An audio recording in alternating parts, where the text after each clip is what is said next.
Hola, good morning. Yan, maulang panahon tayo ngayon. Kaya mo tayo ng tricycle. Pangaba ng pila, wala namang pasahero. Ayun pa yung dulo, layo. Ayun pa yung mano namin, no? Lakas na naman ang ulan, bumipira na naman, no? Napakalakas. May nadagdag na naman yata isa. Grabe, hindi nagalaw ang terminal, no? Buti pa yata magtulog na lang sa bahay pag ganito. Hindi magganaw, tulog-tulog na lang. Laga na lang ng saging na saba.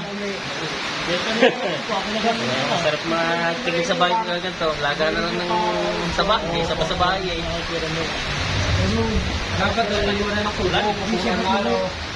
Malakas na ulan, no? Paano, kikita tayo na ito ngayon.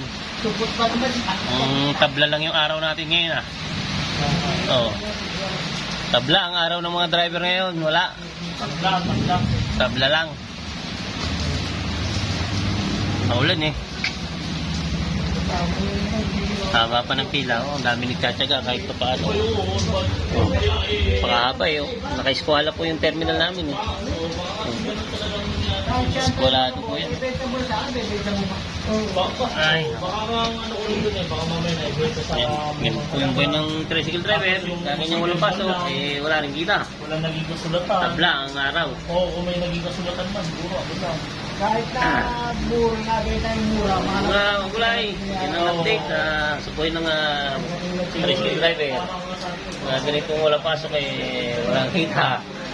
Ayos lang, bawi ka lang inabukasan sa ibang araw. Yung tayo makapagbuwit na malakas ang ulan. Hindi ginawin tayo sa bukit. Kumain ka naman ang malakas ang ulan. Ano? Bumibira na naman. Puso-puso. Yan. So, ingat lang tayo mga kagulay. Malakas ang ulan. Baka bumapa sa lugar nyo. Pagbuwan namin eh, okay naman. Thank you for watching. God bless. Bye-bye.